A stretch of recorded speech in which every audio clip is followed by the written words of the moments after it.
My frontal lobe is developing. And I know you're thinking, Leah, what? Not you. Yeah, I'm human at the end of the day.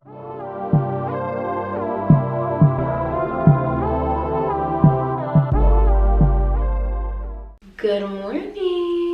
I don't know if it's morning where you're at, but it's morning where I'm at, and today we are going to be getting ready together. I haven't filmed like a chit chat get ready with me type video in a while, and I was like, oh my gosh, I have the perfect bathroom for this and the perfect setup for this now, so I need to go ahead and do one.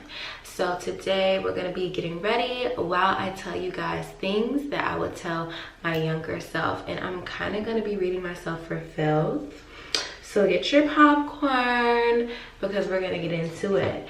Now, since I've grown and I'm like a all new version of myself, I'm okay with facing these things and looking them in the mirror and being like, you know what, this was me, but I don't want this to be me anymore. Or you know what, this is something that I need to hear or needed to hear, and I can receive that without getting stuck in my ego or getting offended or putting myself in victim mode. Like, I don't know, I'm just in a different mindset now. My frontal lobe is developing, okay? My frontal lobe is developing so good and so fast, and I just have to share my realizations with you guys. You know, I just absolutely have to. It's like I can't not do it. It's like holding water. I can't hold water for nothing. Not when it comes to this, not when it comes to putting y'all on. I absolutely can't. So before we get into the things that I would tell my younger self, I'm going to be doing my hair. And if you're curious about my hair, I am wearing 18-inch clip-ins from my hair company, Clipped by LA. Link is in the description box. And this is 2 sets of 18 inches, and my stylist like cuts some layers into them. And I'm just going to be doing some I actually kind of like the look of them right now because I mean, I just went to sleep with them in a bun, and it's like straight with like a little bit of body at the ends, and I'm not mad at it. And I really don't have that much time to get ready because I looked stayed up a little late last night, and I have to go to brunch in like an hour and a half. So without further ado, let's get into today's video. So these are in no particular order. I literally just wrote them down as they came to me. The first thing that I would tell my younger self is to release yourself from the shackles of self-entitlement. Nobody owes you anything. Oh my gosh, I have been like deconstructing this entitlement complex that I have possessed for so long. I don't necessarily know where it was born or why it was born or how I adopted that mentality, but I want to get out of it. And I think that a lot of issues in interpersonal relationships, the root of a lot of disagreements in my life have to do with a sense of entitlement where it's not necessary. I would tell my younger self, like, you know, nobody owes you shit. Nobody owes you shit. It's your responsibility to, one, be a kind person, be a person of integrity. Notice I didn't say a good person. I don't believe in that shit, okay? Being a good girl is a scam, and good is subjective anyways. But being a kind person and being a person rooted in integrity is absolutely your individual responsibility as a human being on this planet, in this community that we call humanity. And you know, in order to be a person rooted in integrity, you can't really have this sense of self-entitlement, because when you do, you remove yourself from the ability to give people grace, and you remove yourself from the ability to kind of empathize with others, because you're so entitled to, oh, everybody should like me, everybody should understand my feelings, everybody should give me this, or how dare you not think I'm cool, or how dare you not invite me, or how dare you not like my picture. Like, just stupid shit, you know what I mean? And that all comes from a place of self-entitlement, whether you realize it or not. Side note, y'all messed up letting me figure out how to curl my own hair, okay? Because ever since I learned how to curl my own hair with the curling iron, I have been throwing some curls up in this hair every single day. I just like doing it. Like, I don't know, it's kind of fun. But anyways, that's definitely the first thing that I would tell my younger self. Get rid of that sense of self-entitlement, because nobody owes you shit. Anything that you receive, obviously it's gonna be well earned or deserved by you, because you absolutely get what you deserve in this lifetime, and not based off of your moral actions and your moral character. It's based off of your vibration and your self-concept and your sense of self-belief. So get that straight. That's the number one thing you need to get straight. But you absolutely get what you deserve in this lifetime. So I don't even know how I got to that. Hold on, let me take a sip. I have some tea here. Delicious. You know I'm not a coffee drinker. I drink tea with a little cream in my tea. But anyways, yeah, I gotta get rid of that self-entitlement. Nobody owes you shit, and that's okay. This doesn't mean that you're not gonna get great things. This doesn't mean that you're not deserving of amazing things. This doesn't mean that at all. Nobody is saying that at all. I'm just saying, you know, remove yourself from the idea or the belief that people owe you things. And obviously, let's keep in mind the nuance and the context. Like, of course, when you're in a relationship, a committed, healthy relationship, they owe you love, they owe you loyalty, they owe you respect. But that is a mutual agreement that you're getting into. Like, let's not be dense. You know what I mean. The world doesn't owe you shit, okay? That's what I'm saying. You're not entitled to acceptance from other people. So the next thing I would tell my younger self is boundaries. I literally just wrote boundaries in all caps. My younger self definitely did not have a concept of boundaries, okay? I'm a very empathetic person, and I would let people like use me as a resource for that and kind of bleed me dry unknowingly. I didn't understand that my empathy was a resource, I guess you could say. I didn't understand that my healing abilities and my healing nature that's so innate in me was a resource until I got a little bit older. And as soon as I realized that, I immediately set boundaries with everybody in my life, whether it was family or friends or lovers. Like, I just learned not to play about me. But I can't even imagine all of the hurt and pain I would have avoided if I learned how to set boundaries sooner. So, I mean, it's kind of difficult to set boundaries with like your family and your parents and things like that when you are younger, like a child, and you're living in their household. Like, I'm sure you guys know from your own experiences as a child. But as soon as you get out of that house, girl, boundary up, okay? Build a fortress around your heart, build a fortress around your mind. You need to guard your essence and your gifts with your life. This doesn't mean that you don't need to share them at all, but only share them when you choose to. Don't let people rob you of these things. And they rob you of these things when you don't realize your own power, when you don't realize the value in yourself, in your gifts, and you just let people take advantage of you. So I would definitely tell my younger self that she needs to exercise her right to enforce boundaries, to create boundaries, and she needs to stand 10 toes on them, okay? No matter what little boy she dating, no matter who in her family doesn't agree with her boundaries, no matter what friendships fall off. Like, if they fall off, they're really not meant to be there, because if they can't respect your boundaries, how are y'all gonna have like a fruitful relationship or friendship anyways? So I would definitely tell my younger self that, girl, you need some damn boundaries, because you letting people just use you and bleed you dry? Absolutely not. You gotta pay a fee to come get some water from this well, unless I give it out of the kindness of my heart, and it is up to my discretion and my discretion only, okay? For the next thing I would tell my younger self, I would tell her that feeling in competition with other girls, especially over men, is a direct result of your low self-esteem and need for validation, specifically from men. Okay, I'm not gonna pretend like I was never male-centered once upon a time in my life, because I was.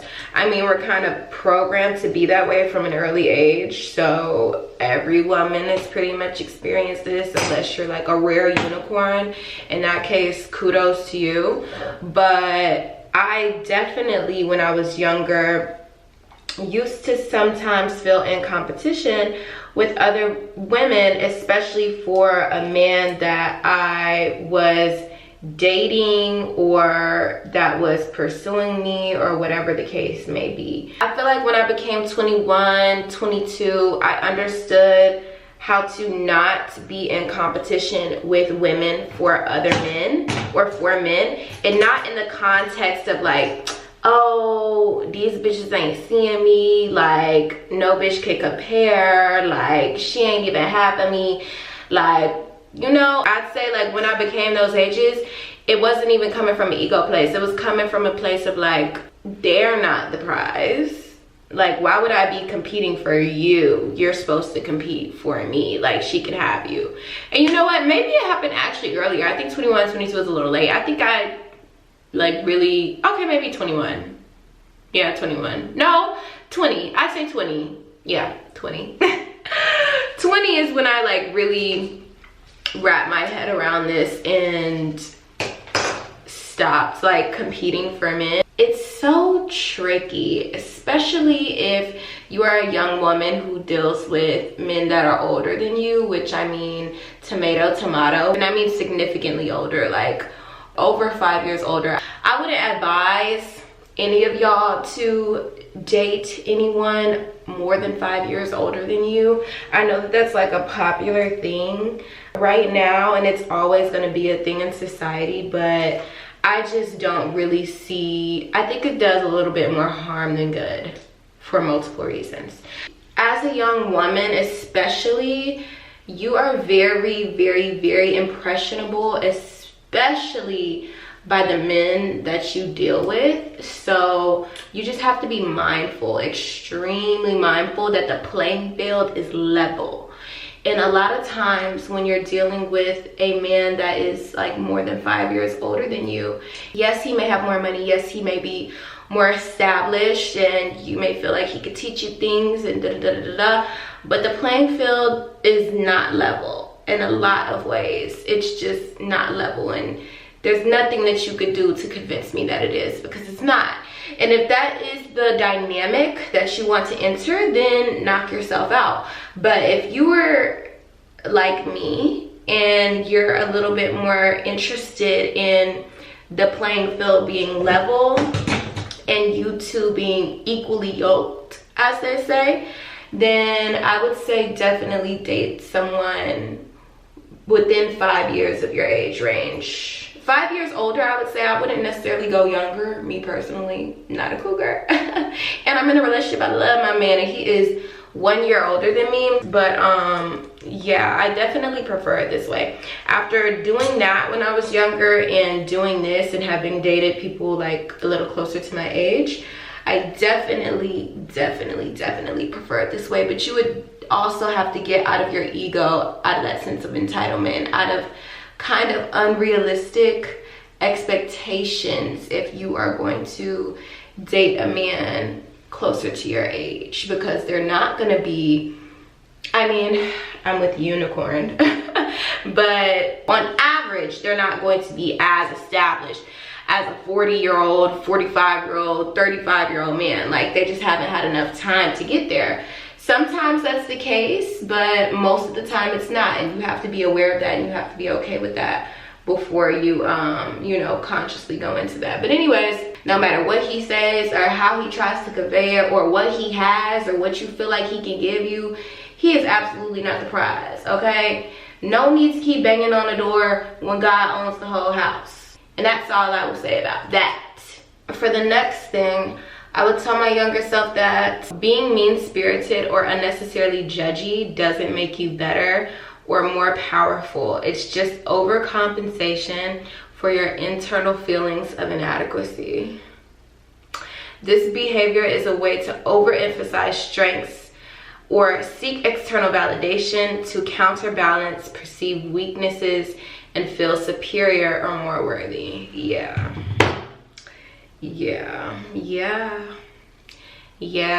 And I know you're thinking, Leah, what? Not you. Yeah. I'm human at the end of the fucking day. And a human is messy, a human is complex, a human has multiple layers to them.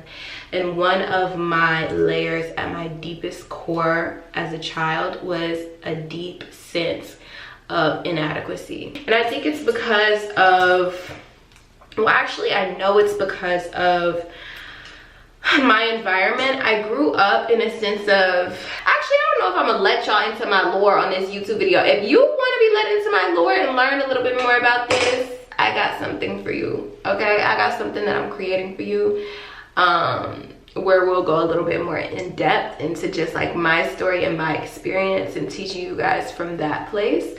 But basically I felt a deep sense of inadequacy, and as a result of that, I used to be a little bit mean and a little bit judgy unnecessarily, like saying things that were really not called for, expressing a negative opinion when nobody asked, or just when it's not even productive to the situation, when nobody invited me to express that opinion or really say that thing. So now I'm learning to not really give my 2 cents unless I'm invited to give my 2 cents, because it's just like, why do I feel entitled for other people to hear my opinion when nobody really asked, or when it's not even the topic of conversation, especially when that opinion is something more on the negative side or something a little more harsh. I don't mean this in the sense of stifling my self-expression or for you guys to ever stifle your self-expression, because I don't think that that's what should ever happen. Something is happening up in here. Hold on. I think my curl came down. If you know a girl that is a little on the meaner side, a little on the bitter side, this was not me, I wasn't bitter. Let's get that clear. But if you know a girl that is a little on the bitter side, or just maybe makes unnecessarily judgy remarks, like, I know a lot of our mothers are like this. I know a lot of our mothers are. Some mothers are not. But if you know somebody in your life that is just like this, then you have to give grace to them. Because I'm giving grace to my younger self. I'm giving grace to the women in my family that I know are like this, as I understand this complex. But it comes from a internal sense of inferiority. Now, where that sense of inferiority comes from may differ for everybody, but that is what it boils down to at the end of the day. It boils down to there being a internal sense of inferiority. And as a woman, as a human being, a capable adult, it is your responsibility to dismantle these complexes that you may have within yourself, just as I am doing. But yeah, that's where it comes from, and it's actually like very common. I'm just the one that's not afraid to admit it to myself that I had an inferiority complex, and because I had an inferiority complex, I would be unnecessarily judgy when it was uncalled for, like or unnecessarily mean when it was uncalled for, or make jokes about people that are humorous, yes, but they have like an underlying mean tone. And then it's like, when you realize that, you think to yourself, oh my God, well, like, why would I say that? Like, why would I say that when it was unnecessary? And once you start becoming self-aware and really noticing your actions, you begin being able to see the problem for what it is. Like, you begin getting like a outside view of yourself, and you can actually confront this part of yourself without your ego getting offended or getting triggered. You know what I mean? So Yeah, I would tell myself that being mean-spirited or unnecessarily judgy doesn't make you better or more powerful. It doesn't make you more capable. It doesn't make you more worthy, and it doesn't make you superior. It's a false sense of superiority because you're putting someone else down, or you know, you're making yourself feel like you're above them for some reason, and it's unnecessary, and it does more harm than good at the end of the day. So that's what I would tell my younger self, because she needed to hear that. Side note, I think that some of that behavior also came from just like what I was exposed to as a child, just from family, but also from the media I would consume. Like, I don't know about y'all, but I was like a Disney kid to the core. Disney was damn near my religion, and I mean like Disney Channel, like the shows like Hannah Montana, like Wizards of Waverly Place, like you know, all of the shows, and also all of the movies, like the Bratz movie I freaking love. I know that's not Disney, but you know, the child movies, the movies about like high school coming of age, like Mean Girls and shit like that. And whenever I would watch those shows in those movies, like for example High School Musical, I didn't want to be Gabriella. I wanted to be Sharpay Evans, okay? Sharpay Evans was a bitch, and she fiended after Zach's attention, or Troy's attention, for sure. She was thirsty for it, but she was a cunt, fabulous bitch, and she had a beautiful life. I don't even want to say a beautiful life, but like she had everything material that a girl could ever want. And I think that in my own life I was lacking in that in some areas, so I wanted that type of lifestyle, and I wanted those things. I wanted what I saw Sharpay Evans have. I wanted what I saw, I think her name was Meredith. I think that was like the villain's name on Bratz. I wanted what like Meredith had.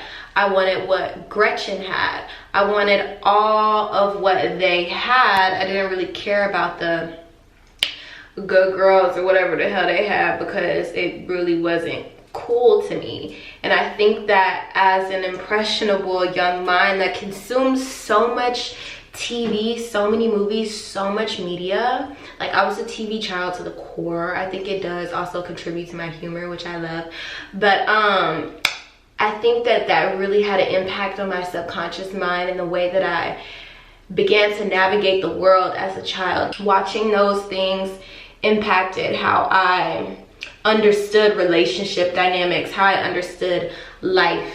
Now for the next thing I would tell my younger self, I would say it's not about what you have, it's about who you are. And that directly ties into the last point that I was making, because I don't know, I think I like built this version of me to protect myself, and that version of me was a little bit mean. That version of me was extremely outspoken. Not that that is a bad thing, but in the sense of being outspoken when nobody invited your opinion, or just saying things that are unnecessarily harsh or judgy when it's uncalled for. And you'll know these situations, like obviously you have to read the room, but I think that me building that shell to protect myself, to protect my inner child for my own reasons that are personal to me, part of that shell was me attributing more value to the things that I possessed more than the person that I was. I thought that what I had was more important than who I was, and that's how I was able to confidently be a little bit more guarded, a little bit more judgy, a little bit more mean-spirited sometimes. I didn't see the value in being a good person. I feel like I felt it intrinsically, like everybody does. I don't know, as you're a child and as you're super young in your adolescence and you're navigating the world, you kind of make mistakes as you go, and I had to experience that. Maybe I didn't have to experience that, but I experienced what it's like to attribute value to things over character and over my own personal values. And now I see that the real value is in who you are. It's in your character. It's about what's inside of you, not what's on you, not what's outside of you. That is extremely temporary. That could be here today, gone tomorrow. That doesn't fucking matter, okay? And I think I didn't realize that until maybe I was like 16, 17. I mean, I think these are normal ages. Let me know in the comments what you think. At least I didn't realize this shit at like 25. Like, good God. Let me get started on my makeup because I literally have to do like freaking 20-minute makeup. Like, I have no time. This is crazy. The next thing I have written down is that I would tell my younger self to be in this world but not of this world. And this is something that I learned probably at the age of, I don't know, it was when I was in college. So I think when I was 18, I learned to be in this world but not of this world. Actually, probably before I was 18, probably like 17. It really sunk in when I was like 18 years old. And to be in this world but not of this world just means to not get wrapped up into the material of this world, the fakeness of this world, the things that don't really matter. There's no sense of putting value in things that are so temporary, so wavering, so up and down. There's no sense in that. That is like a recipe for disaster. That's a recipe for like a very destructive and finicky sense of self-worth, if you ask me. Don't get wrapped up into the glitz and glamour. All that glitters is definitely not gold. Oh my gosh, I feel like it's so easy to believe that and just get wrapped up in that, especially with like social media, because my era, my generation was like the first generation to be a child on social media. Like, I remember my cousins making their MySpace pages. I remember making my first Instagram account when I was in 6th grade. Like, I remember these things vividly. My generation was a guinea pig of what's gonna happen to young girls' self-esteems and identity when we flood them with these images of perfection, or, you know, all of these different things, or all of these material items, and it's like super luxury lifestyle. It's very crucial to be in this world but not of this world, because you never want to lose yourself. You never want to get lost in the sauce.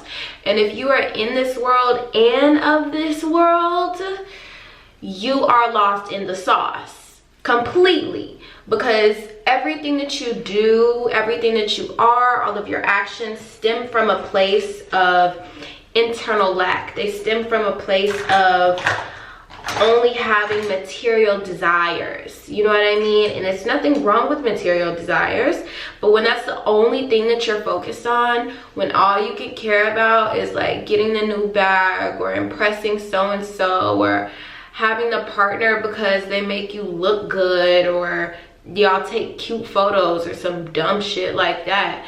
Like, when all you care about is appearances and stupid shit like money, and obviously money's not necessarily stupid because we have to have it to survive.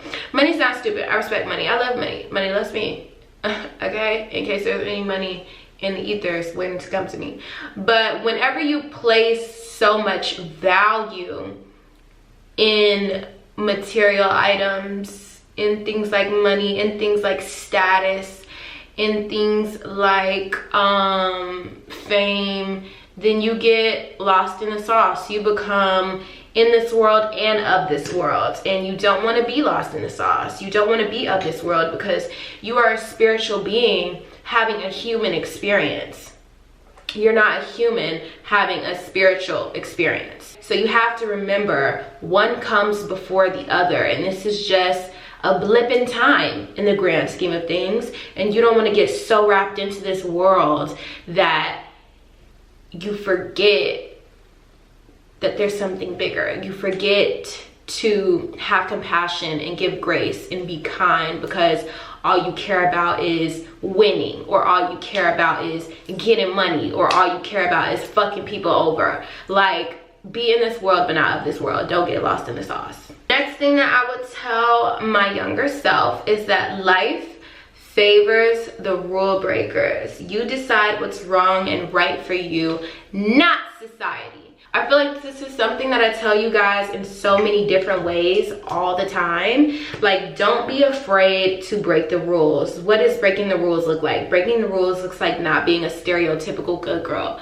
Breaking the rules looks like not being a doormat. Breaking the rules looks like not giving up your sense of autonomy just for an easier life or to let somebody else take control. Breaking the rules looks like you living an integrous life, no matter what that looks like for you. Whether that looks like you never getting married and you never having kids because you really don't want that for yourself. That would be you breaking the rules, because in society, the popular thing is to, you know, start a family, to get married, to do all of those things. And they're beautiful things, but if you genuinely don't feel called to do it, then don't do it. And that would be you breaking the rules because it's against the norm. So society definitely favors the rule breakers. Like, even in game theory, which is something I'm learning right now, the #1 way to win in game theory is to cheat. Don't take that out of context, okay? I mean cheating in the sense of not following society's rules, because society's rules are only meant to keep you in line. They're not meant for you to become who you're truly meant to be. They're not meant for you to live up to your fullest potential at all. If anything, they prevent you from doing that. Fortune favors the bold. Society favors the rule breakers, the people who dare to be different. So dare to be different. Be okay with standing out. Be okay with doing things differently. Be okay with having an opinion that is different from the rest of your peers, for the rest of society. And be okay speaking that confidently and boldly, especially if it'll be beneficial to the betterment of society or the betterment of another person. Like, be okay with those things. It's okay to go against the grain. Don't be a lady, be a legend. Like, well-behaved women seldom make history. That is one of my favorite quotes, and I really believe it to be true. The next thing that I would tell my younger self is don't drink the sweet poison of patriarchy. And in parentheses, I put giving up my autonomy to the men in my life because it's easier or the good thing to do. Yeah, this ties into the last thing I was saying. As a young woman, your rights are directly tied to your freedom. Your capability to be a self-reliant, high-functioning person in society does not depend on you having a man or whether you are or are not in a relationship. That completely depends on you and your willingness and your desire to do so. I think it's marketed to women and it's great marketing, don't get me wrong, because who wants to work hard? You don't even have to work hard to be self-sufficient. So let's actually dismantle that idea. But why would you want to work when you can live a life of leisure? That's a very real feeling. That's a very real desire. I mean, I have it myself. But instead of giving up my power to a man, I create systems and I create businesses and I create things that are able to take care of me as I live my life of leisure. I create things that are able to support me, especially financially, so that I can live life on my terms, so that I don't have to go to work every day and clock in, so that I don't have to be under somebody else's authority. I am my own authority in my life, and that wouldn't change. And actually, it doesn't change just because I'm in a relationship. It won't change when I get married. Like, that is my partner. That is not my ruler. You know what I mean? If he's the king, I'm the queen of this damn castle, okay? I'm not one of the people in the damn village. Let's get that very straight. And I will never act as such. So it's great marketing to give up your abilities and give up your life and give up your career and give up what you have built or what you've worked for, or even the desire to build or work for something. because there's an easier way where a man can just take care of you, or the government can just take care of you. For me, it's a hell no. I feel like there's no security like self-security. Of course, you should be able to trust your partner. Of course, you should be able to depend on your partner and rely on your partner. But at the end of the day, nobody's got you like God got you. So always make sure you have your own thing going for yourself. Always make sure you have your own money coming in.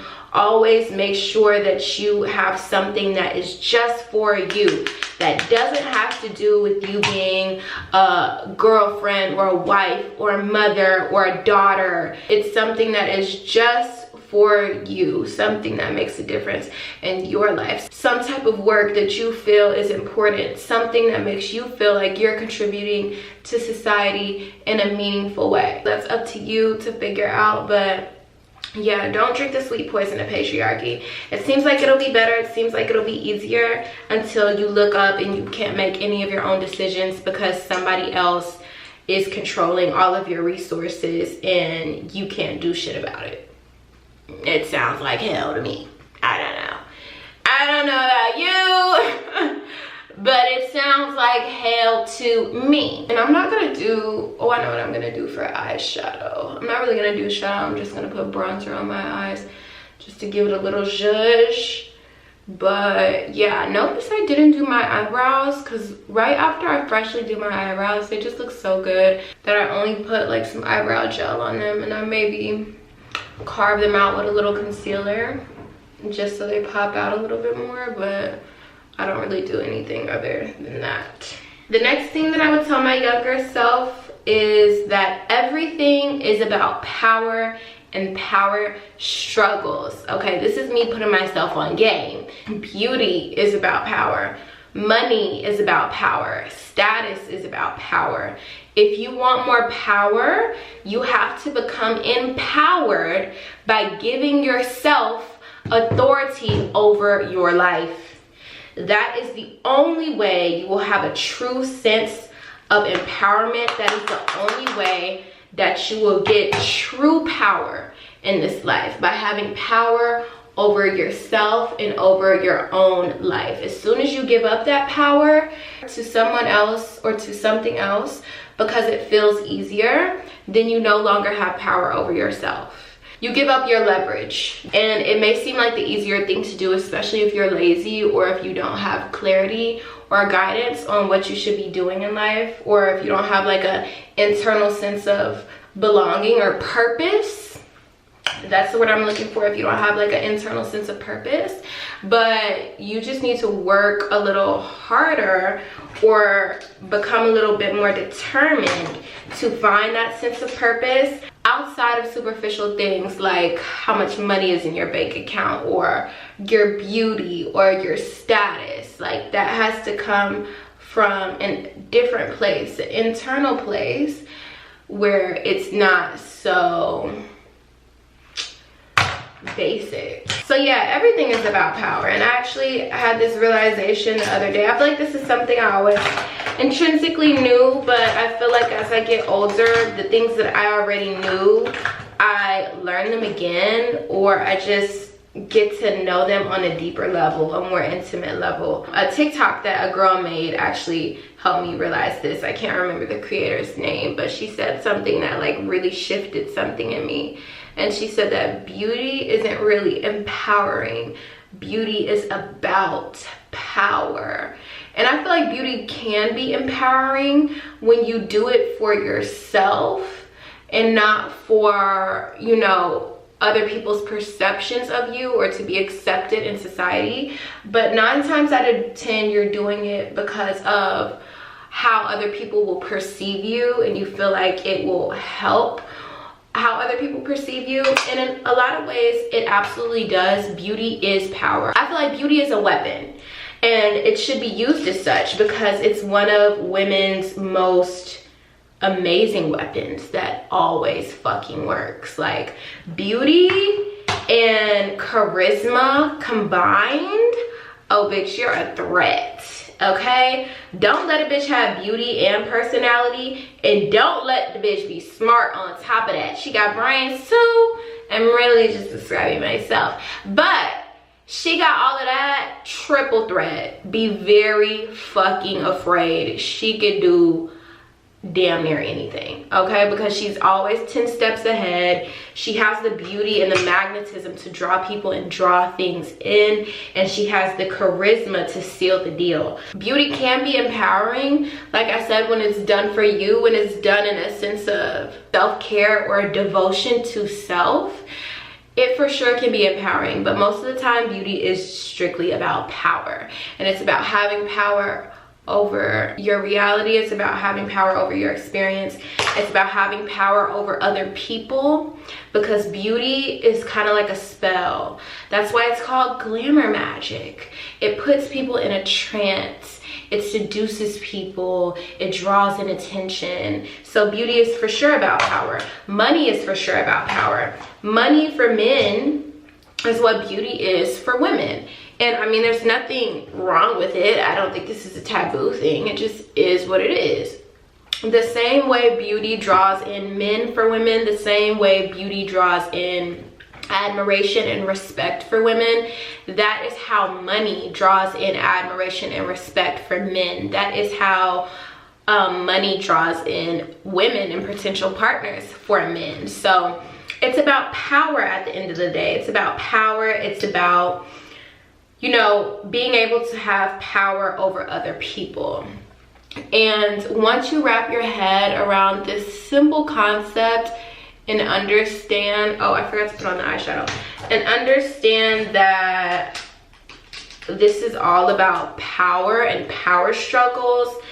And when I say this, I mean life. That interpersonal relationship dynamics are all about power struggles and inferiority and superiority complexes. Then you will free yourself, because you'll understand a lot, okay? You'll understand a lot, and your feelings will stop getting hurt in a lot of ways, because you just understand the nature of life. You understand the nature, that's not even the nature of life, you understand the nature of humanity, the nature of humans. And for the last thing I would tell my younger self, I would tell her that less really is more. More possessions won't make you feel more worthy or increase your self-esteem. And as a woman, we're conditioned to believe that having more material items, having more shiny new things, having all the new shit, or having the next beautiful look, or hopping on the next beauty trend, and having all of these things makes us more worthy and it makes us more valuable. But honestly, it doesn't. It's a false sense of security that is just a marketing tactic for companies to be able to sell you more shit. If we keep her feeling like she needs this, then we keep making more money. If we keep her relationships out of whack and give her a sense of self-esteem and self-worth through these material items, then we keep her as a customer. Like, if we keep her insecure and we keep her questioning her worth, we keep her under our rule. And that is, unfortunately, the way capitalism works. You know what I'm saying? And I mean, it just is what it is. That's just the way the game is played. But you just have to learn how to play by your own rules, and you just have to be aware of the game that they're playing so that you don't fall victim to it. That's like all that needs to happen. It's not that you need to go out and change society tomorrow, because that's most likely not going to happen. It's going to happen over the course of hundreds of years. But shit is not going to change. We're not going to wake up tomorrow in a magically perfect world where capitalism has been dismantled and everybody is putting value in like people's spiritual gifts and who they are as a person and their character and their morals and values. No, we're not going to wake up in that world tomorrow. Now, you could gradually create a world and align with the world like that for yourself in your own personal bubble, but for all all of humanity and society to get on the same page with that, baby, I don't know if that's gonna happen in our lifetime, okay? I know that we are initiating the change, and maybe that's what we came here to do, but I don't know if that's gonna happen in our lifetime, and that's okay. You have to be able to understand these things now so that we can create a more beautiful future for our children, for our grandchildren, for our great-grandchildren.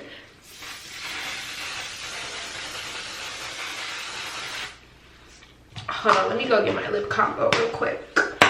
Oh my gosh, I have like 10 minutes before I have to leave. This is my lip combo. I've been getting questions. I use the Morphe lip liner in the color Trendsetter, and I use this Anastasia lip gloss. I think it's in the color Guava.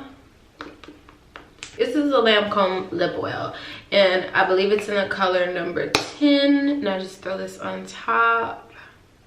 So yeah, that's pretty much everything that I would tell my younger self.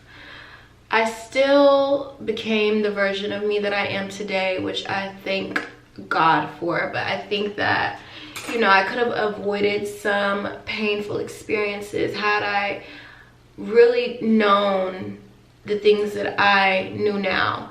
But obviously everything happens for a reason. And what is going on here? Okay, everything happens for a reason, and you know, I just, with everything that I've been through and everything that I've experienced, I've blossomed into a beautiful version of myself, which ultimately I am grateful for.